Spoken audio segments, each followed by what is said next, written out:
Muito bom dia, querida deputada Bia Cerqueira. É uma alegria poder encontrá-la com essa iniciativa tão importante no cenário não apenas de Minas Gerais, mas no cenário do país inteiro. Quero saudar os meus companheiros e companheiras de mesa, os que já se pronunciaram, aqueles que virão se pronunciar, e também expressar aqui, particularmente, aos familiares dos 1.658 mortos por Covid-19 no estado de Minas Gerais, a minha mais intensa solidariedade e ressaltar aqui o papel dos trabalhadores da saúde no atendimento a essa população, na sua atenção, assim como aos trabalhadores e profissionais do desenvolvimento social. E nós, trabalhadores da educação, que ao contrário do que alguns pensam, não ficamos sem trabalhar durante esse período de isolamento social. Também, em particular, manifestar meu pesar e minha solidariedade aos familiares de 7.704 mortos oficialmente reconhecidos e dizer aqui da atenção que precisamos ter por todas as razões já expostas, tendo em vista a dinâmica da doença no estado de Minas Gerais, que já alcançou formalmente mais de 310 mil casos identificados como acometidos por Covid-19. Também, Bia, aproveito para saudar a iniciativa do Sindiúti. Não é a primeira vez que essas iniciativas bombásticas, que provocam mais tensão do que esperança, que provocam mais susto do que segurança, se toma aí por parte da administração estadual de Minas Gerais. Saudar a iniciativa do Sindiúti, que ontem obteve no judiciário a suspensão do vigor desse decreto por várias razões já expostas aqui, absolutamente incompreensível e contraditória. E dizer que essa decisão não é uma decisão a favor dos profissionais apenas, é uma decisão a favor do povo de Minas Gerais. É uma decisão a favor da população no seu conjunto. E que, pelos indicadores, inclusive agora mesmo apresentados pela Fiocruz, dão a dinâmica do que pode significar a transformação das escolas num ponto de disseminação potencial, rápido e absolutamente de risco elevado na medida em que nós estamos tratando desses assuntos. Também dizer, além dessa saudação à iniciativa do Sindiúti, em defesa, como eu digo, da vida do conjunto da população, embora represente a base dos profissionais de educação somente, que essa iniciativa também retrata uma enorme compreensão de solidariedade e empatia que nós devemos ter neste momento tão duro para o conjunto da população global, mas também tão importante para o questionamento do modelo de desenvolvimento econômico, de concentração de riqueza, de exploração das riquezas naturais, de disseminação do consumo como única regra de convivência, que tem colocado em xeque, esse modelo de convivência para o futuro. Se é verdade que nós teremos de discutir, estamos discutindo hoje nessa segunda audiência em torno do retorno às aulas presenciais na rede estadual de Minas Gerais, também é verdade que todo o conjunto de ordenamento econômico, de convivência social, de relação com o meio ambiente, de hábitos pessoais e coletivos, está sendo motivo nesse momento de revisão, apontando para aquilo que alguns estão chamando de nova normalidade, que não deverá ser pautada na normalidade anterior, fundamentada, sobretudo, na exploração absurda dos recursos naturais, do trabalho de desregulamentação das relações e proteção social e de, evidentemente, provocar um crescimento da desigualdade, da pobreza, da miséria e da fome, que, no caso brasileiro, são experimentados de maneira acelerada e agravada desde o golpe de 2016, quando se inaugurou essa febre ultraliberal que tomou conta do governo central do país e, em 2018, obteve algumas adesões também de governos estaduais. Menciono isso porque, apesar de nós conhecermos toda a relevância da ciência e a reconhecermos como fio condutor objetivo de decisão sobre políticas públicas, todos reconhecemos que as decisões são de natureza política e sua fundamentação pode ocorrer no sentido de produzir melhor bem-estar socialmente distribuído ou privilegiar determinadas castas e com seus próprios recursos, muitas vezes auferidos,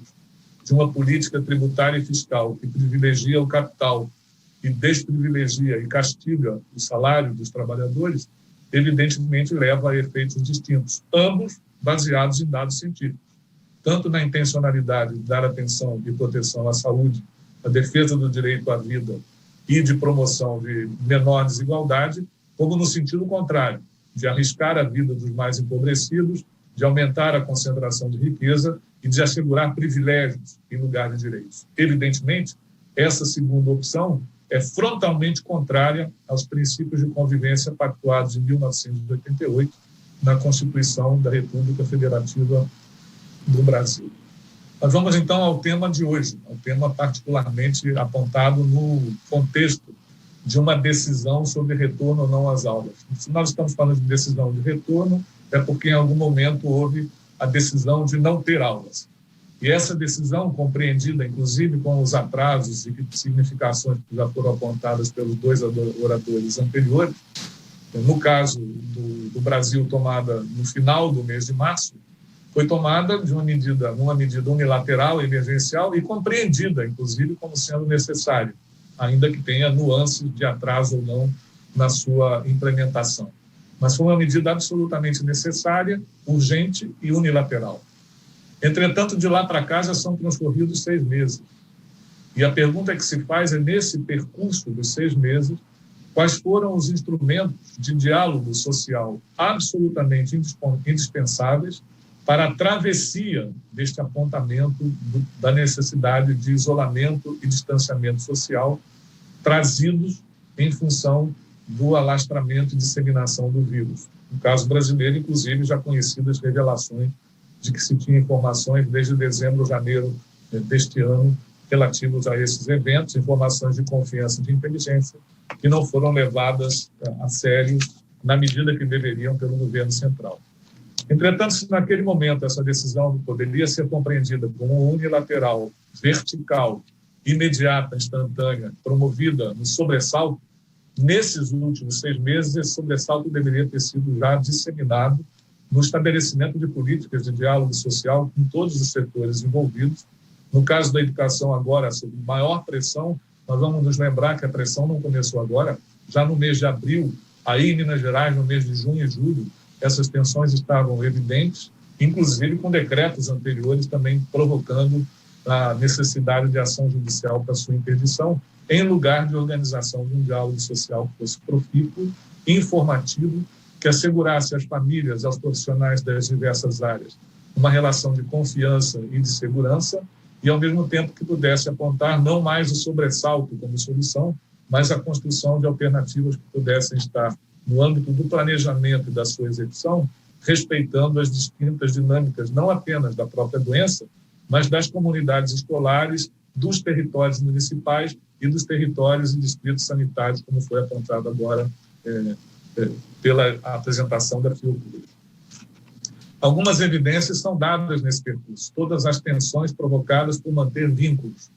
Vamos nos lembrar aqui que os telefones celulares dos nossos profissionais da educação não pararam de funcionar um só dia, inclusive buscando, na busca ativa, as notícias de sua comunidade, organizando listas de cada uma das turmas, alguns profissionais da educação com 600, 700 alunos, alguns outros atuando não apenas na rede estadual, mas também em redes municipais e, eventualmente, na oferta de rede privada, tendo de se virar para manter vínculos, reconstituir contatos, manter uma relação com as famílias e com os estudantes, saber e ter a preocupação não apenas com a transmissão de conteúdos dificilmente reportados e transferidos imediatamente da relação presencial para a relação à distância, e, ao mesmo tempo, tendo de se adaptar por sua conta e risco a essas ferramentas de comunicação por seu próprio custo, que não eram as formas contemporâneas, cotidianas e corriqueiras de seu relacionamento no processo pedagógico. Tudo isso, evidentemente, resulta numa tensão adicional ao desempenho do próprio trabalho. Para além das preocupações que todas as famílias têm, e é legítimo que tenham, no caso dos profissionais de educação, se acrescenta essa outra preocupação de manutenção dos vínculos, de construção de metodologias, linguagens, etc., que se tornem capazes de transformar essa sua ação profissional para além da preocupação de uma relação meramente afetiva, mas também de uma relação pedagógica, e todo esse esforço não tem sido nem recolhido, nem reconhecido, nem divulgado, nem disseminado na intensidade que deveriam ser em favor das próprias famílias, dos estudantes da educação básica, pública em particular, e, evidentemente, dos profissionais e dos esforços que fizeram nessa direção. Alguns consensos já estão apontados assim com algum grau de validação já bastante consistente. O primeiro deles é que este tempo que se transcorreu entre a decisão de suspender as aulas e o momento presente de um decreto tão intempestivo como esse que se vê em Minas Gerais, e não é o único, lamentavelmente, transcorreram várias outras iniciativas, algumas oficiais, outras, como disse, de própria autoria das comunidades escolares, dos profissionais envolvidos na coordenação pedagógica, de professores e professoras, da exposição de funcionários administrativos, não é isso, Bia? E o pessoal que lidava com distribuição de material e de merenda, sem qualquer cuidado também, ou recomendação específica do significado que tinha a exposição a risco em iniciativas anteriores, e, portanto, que resultaram em aprendizados que são aprendizados absolutamente válidos, que se acoplam, se incorporam a esse histórico, não apenas pela descrição dos protocolos apresentados tão brilhantemente pelo Daniel Cari e toda a elaboração que a Campanha Nacional pelo Direito à Educação tem apresentado no debate nacional, inclusive recolhendo informações, subsídios, proposições da sua base de representação social, entre elas o papel evidente, importante, consistente da CNTE e das entidades filiadas, apontando não apenas esses 4 eixos principais em protocolos específicos para o tema do retorno de aulas presenciais, mas também agregando-se esses outros procedimentos indispensáveis de ordem sanitária e, evidentemente, nesse momento, devem presidir as decisões sobre oportunidades de relaxamento ou não, seja do isolamento, seja do distanciamento social, e as medidas que devem corresponder nos distintos setores da atividade social, econômica, cultural de Minas Gerais e do Brasil no seu conjunto. Uma das coisas que se ressalta, portanto, é que apenas a relação pedagógica por mediação tecnológica não resolve o problema educacional. Segunda consequência disso é que os tempos de trabalho, a intensificação do trabalho, a invasão dos domicílios, e agora, inclusive, se aplica mediações por plataformas digitais, inclusive de conteúdo de proteção de dados pessoais e sensíveis, é uma constatação que aponta que apenas essa formação, informação e relação digital não resolve o assunto educacional. O segundo, que o nosso tempo de trabalho ficou dilatado e ampliado. Isso traz profundos resultados e efeitos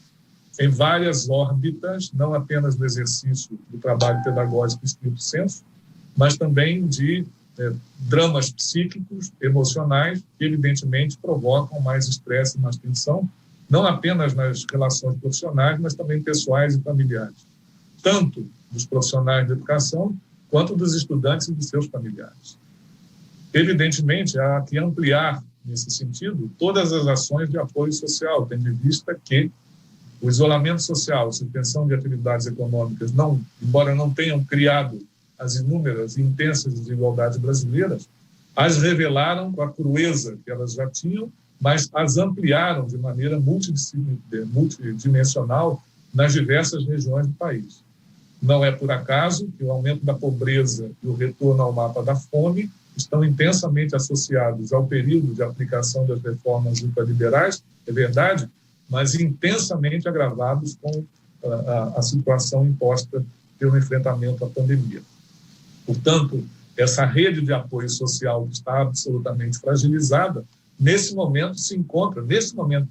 com um impasse terrível sobre as famílias, que é a redução do apoio emergencial de R$ 600 em parcelas para parcelas de R$ 300, excluindo, segundo se informa nesse momento, 11 milhões de pessoas dos benefícios dessa prestação emergencial de apoio financeiro às famílias. Essas famílias estão com seus filhos e filhas nas escolas públicas.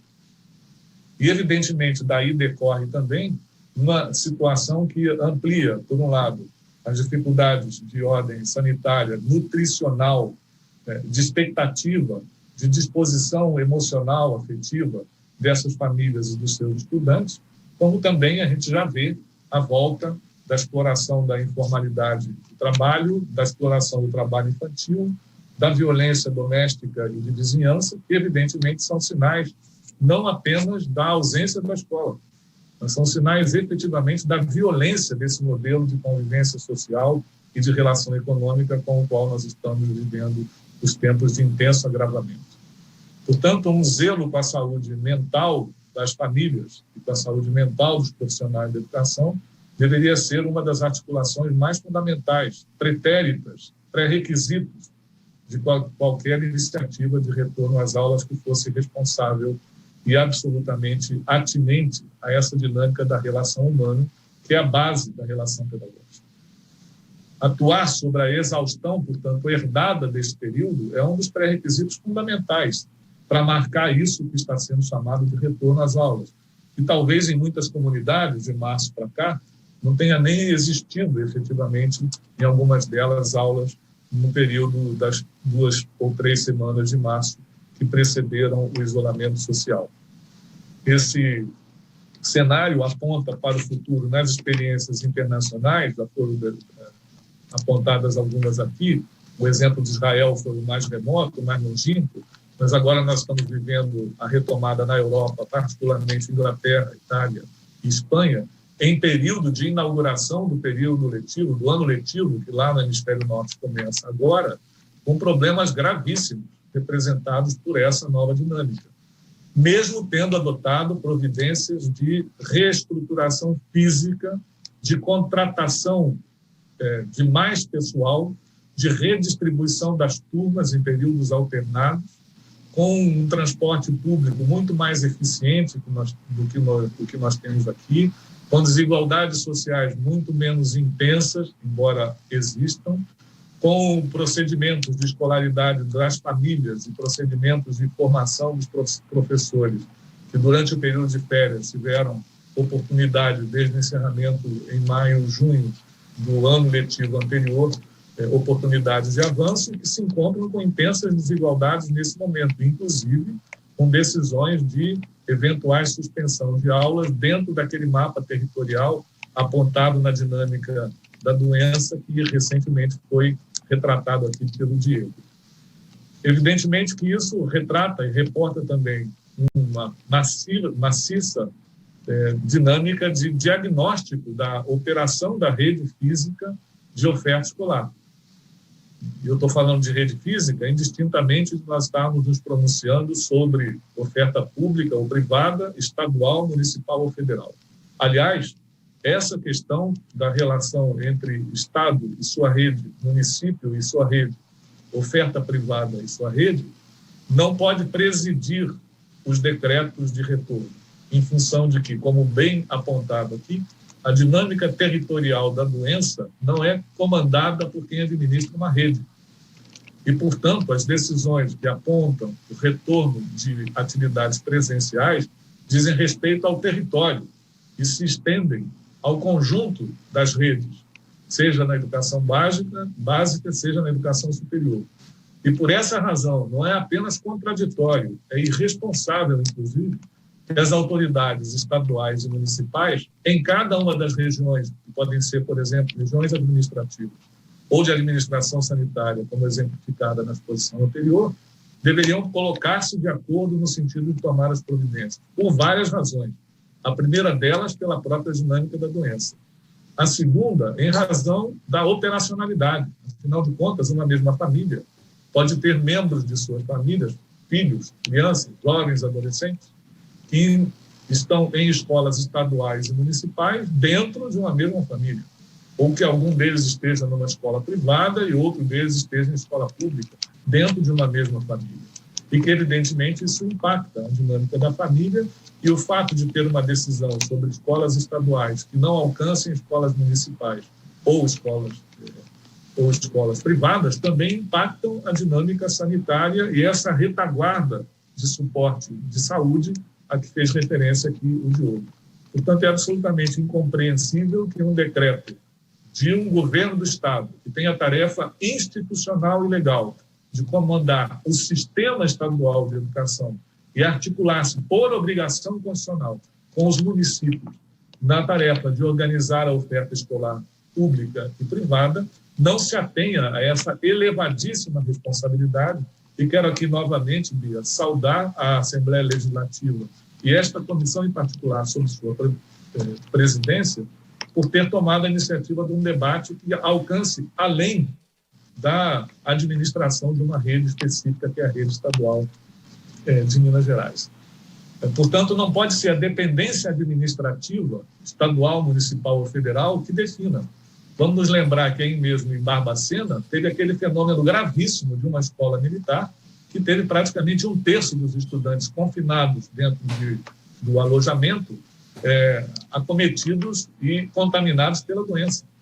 Ainda que agora, por exemplo, haja uma pressão intensa sobre as escolas militares para darem um exemplo de retorno às aulas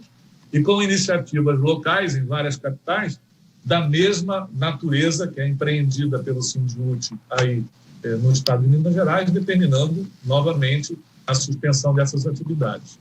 Menciono essa outra condição porque entendo que, neste momento, a maior flexão deve se dar no sentido de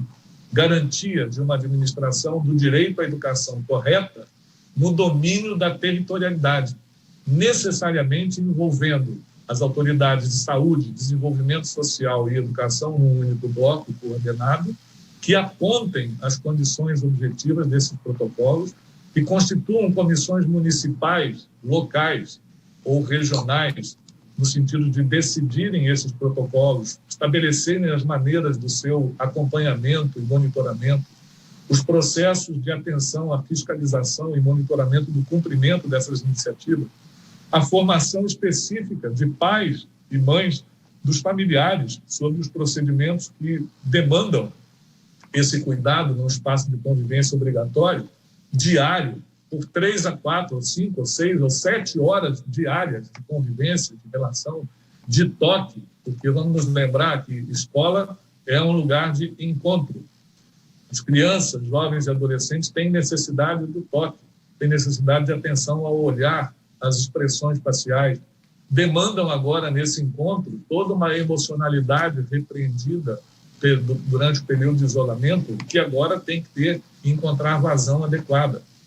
Então, reordenamento das turmas. Afinal de contas, as escolas de Minas Gerais todas têm capacidade para acolher todos os estudantes e profissionais a uma só vez, como era antes da pandemia, nos mesmos horários. Se não são nos mesmos horários, são revezamentos, quantos profissionais de educação serão necessários a mais para dar conta de ter 3 vezes a mesma aula repetida para 3 grupos de alunos de uma mesma turma, de uma mesma escola, sob o mesmo professor?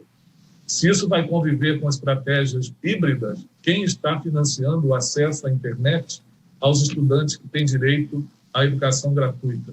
Quem está garantindo os equipamentos complementares, de uso complementar, para os profissionais da educação, de modo a que eles possam não apenas ter uma formação adequada e preparar esse retorno com protocolos pedagógicos, como mencionou o Daniel Cara, mas protocolos pedagógicos que têm a ver não apenas com uma pasteurização, tratando como se a rede estadual toda fosse igual, mas tem de estar vinculada à dinâmica específica de cada comunidade escolar e do seu entorno, com aquele público, aquelas famílias que compõem um histórico dentro daquela comunidade, na relação com aqueles profissionais de educação. Lembrando, deputada Bia, que um dos princípios da educação nacional é a gestão democrática do ensino, garantindo na lei a participação das comunidades escolares. Estou falando de conselhos, mas também estou falando dos coordenadores pedagógicos, das direções dos escolas e dos profissionais, no desenho das iniciativas, seja do tratamento do isolamento e do distanciamento social enquanto durar, seja do retorno, do processo de retorno. Para não mencionar, evidentemente, toda essa dinâmica já apontada aqui da necessidade do rastreamento de contatos, da identificação dos sintomáticos, da potencialidade dos assintomáticos, do universo de convivência que cada estudante, cada profissional tem em relação ao 500 mil de idosos ou pessoas já identificadas como um grupo de risco, segundo o diagnóstico apresentado pela Fundação Oswaldo Cruz, ainda na sessão de hoje. Tudo isso tem a ver também com um levantamento objetivo. Quantos dos nossos companheiros profissionais de educação em cada município ou distrito sanitário estamos nos grupos de risco.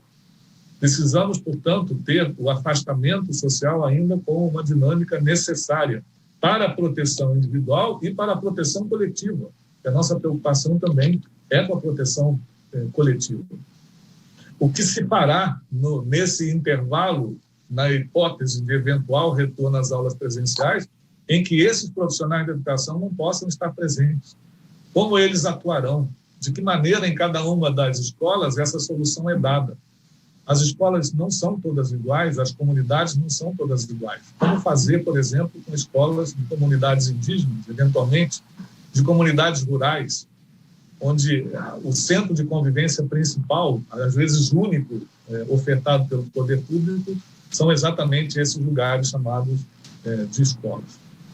Por último, deputada Bia, considerar que é indispensável estabelecer uma relação de confiança, e isso tem a ver com uma informação que seja segura, apontando, portanto, dinâmicas em que nós, profissionais de educação, não nos sintamos ameaçados por uma decisão unilateral vertical, e neste caso absolutamente incoerente, mas também as famílias não se sintam ameaçadas nem expondo ao risco seus próprios familiares, entes queridos, amigos. Ao mesmo tempo que as cidades e os municípios possam dialogar com condições de infraestrutura necessárias ao funcionamento da escola, como, por exemplo, o provimento de merenda escolar, de alimentação e nutrição, o transporte escolar, que é uma relação obrigatória entre Estado e município, a dinâmica objetiva dos procedimentos de segurança no entorno da escola, os equipamentos para aferição de temperatura, coisa tão elementar, aparentemente, mas imaginemos 200 crianças, jovens e adolescentes entrando ao mesmo tempo numa escola. Quantos profissionais serão necessários para fazer, num intervalo para o outro, os procedimentos de asseio, limpeza, asepsia? Com que tipo de material, seja o material de sua proteção contra ofensivos químicos, seja o material concretamente que vai ser aplicado lá? Quantas são as pias disponíveis e água potável e tratada disponível para lavar as mãos continuamente, tantas vezes quanto forem necessárias? Quantos litros de álcool gel tem que estar disponíveis em cada um desses estabelecimentos para uso contínuo? Não é um na entrada e um na saída. É para uso contínuo. Nós estamos falando de pessoas que convivem 3, 4, 5, 6, 7 horas todos os dias. E isso, evidentemente, são procedimentos que eu não conheço as dimensões que ainda tem, mas seguramente o governo do Estado tem de dar publicidade dos procedimentos que adotou. Estamos falando de escolas que são necessariamente ambientes fechados e onde uma das condições de retorno é exatamente o seu arejamento. Há regiões do estado de Minas Gerais que são tão calorosas como aqui em Cuiabá, que hoje estamos vivendo com 43 graus de temperatura. Há entornos de regiões aí, de Chapada e de Floresta de Minas Gerais que estão, nesse momento, sob incêndio. E isso altera a qualidade do ar num período em que doenças respiratórias se agravam. Eu não sou profissional da saúde, mas tenho noção de informação a respeito disso. O que isso significa nessa travessia entre a nossa primavera e o verão que se aproxima? O que já tem, portanto, de outros fatores que podem incidir nesse cenário? E, por último, dizer que, se estamos falando de alguma possibilidade exitosa, responsável, segura, além dos procedimentos de uma relação de confiança, do estabelecimento de mesas intersetoriais obrigatórias, em que os profissionais da educação, a comunidade escolar, as autoridades sanitárias, de desenvolvimento social e de educação em cada um desses territórios, devam ser os ambientes em que a pactuação, seja do retorno, seja das condições de suspensão futura, seja dos procedimentos indicados e recomendados pela Fiocruz, no caso de detecção de 1, 2 ou 3 casos numa mesma escola, seja na oferta de exames massivos, de monitoramento e seguimento da relação de contatos e da decisão sobre eventual novo retorno que deverá ocorrer. Isso significa que, se há alguém que tenha que ter flexibilização na oferta escolar, na decisão sobre o calendário, sobre reorganização curricular, como administrador de uma rede, é a administração estadual. É impossível, diante da dinâmica que está aferida e constatada, que haja um único decreto regulando um único calendário para todas as escolas estaduais de Minas Gerais nos 853 municípios, ou mais. Me lembro aqui, 853, não sei se são mais. Me desculpe se eu estiver me equivocado com o número. Isso é impossível. A dinâmica da doença já aponta que essa condição não existe. o que significa, portanto, que haverá que ter decisões que sejam fundamentadas na base territorial, em intenso diálogo com as autoridades sanitárias de desenvolvimento social e de educação locais e com participação direta, objetiva, sincera, franca e confiante nos profissionais da educação e dos representantes das famílias do Estado de Minas Gerais. Creio que essa iniciativa da Assembleia, para concluir, contribui bastante neste cenário, mas acho que nós temos de avançar, no sentido, inclusive, de ter normatização. Se ela não vem por via de decreto,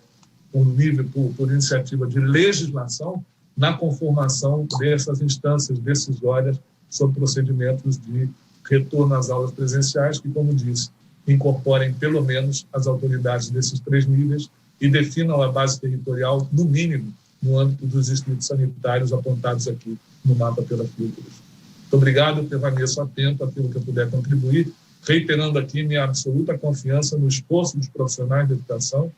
e minha absoluta confiança de que pais e mães, quando tomam sua decisão de não enviar seus filhos, como tem ocorrido nas cidades e nos estados em que se definiu por decreto o retorno às aulas, estão, em primeiro lugar, protegendo a família dos seus e protegendo a família de todos e a vida de todos. Obrigado.